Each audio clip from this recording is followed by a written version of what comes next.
Hello, everybody. So, we had made clear we understand what sex and what gender is, biological versus social, deriving from society. And today is that kind of feeling I want to talk to you about. When I was a little girl, I looked totally like a little girl. There was nothing boyish or tomboyish about me. I was just an ordinary-looking little girl. And yet, I was made to believe, made to feel that there was something wrong with me. It was decades later when I finally understood the problem. Being a little girl, I had the wrong characteristics. If I had been a boy, people would have been happy with me. But I was a little girl. And I tell you what the problem was. Being a girl, I was too intelligent, too self-assured, too courageous, too outspoken, too aggressive. Which all of this would have been fine if only I had been a boy. But as a girl, that was wrong. And I envied the boys. Freud, you know, the great Austrian psychoanalyst, would surely have said that is penis envy, his famous theory. Frankly, I think Freud was wrong. I swear, never ever in my life have I envied a penis. Why ever would I?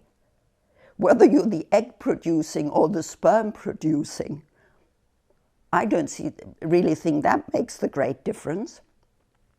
What I did envy the boys was their future possibilities. My life, my future life, was clear. I was going to have a house, a husband, and children. Period. For the boys, there was the world to be had in front of them. All kinds of interesting jobs to be had, travels to make, discoveries to make. That's what I envied the boys. Social, what society confers onto the social sex, not the biological sex, is not the problem. 40 years later, I was about 50. I sat one evening in a restaurant in Paris with 3 friends of mine, all male. And that day I had visited the newly built Bibliothèque Nationale de France, so the great National Library of which the French were rightly very proud. And as we sat there for dinner, one of the friends happened to be an architect, and he asked me about what I had to say about the library.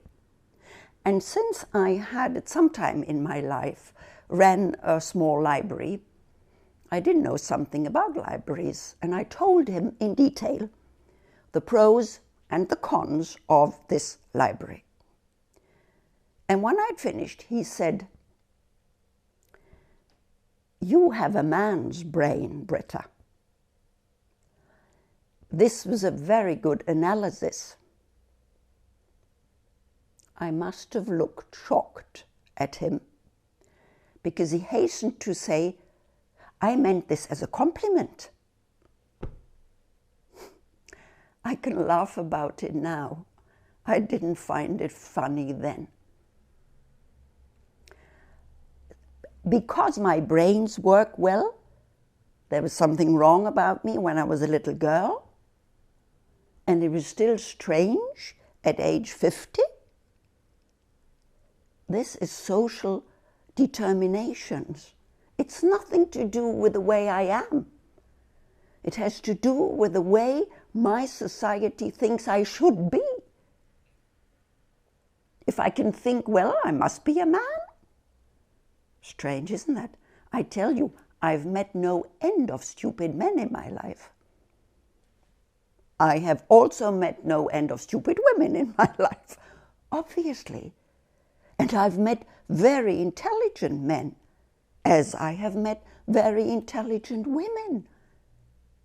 I've met tender, loving, caring men, which is a wonderful thing, I think. And I've met very unpleasant women, of course. Characteristics have nothing whatsoever to do with the biological sex. Please, let's see these two apart.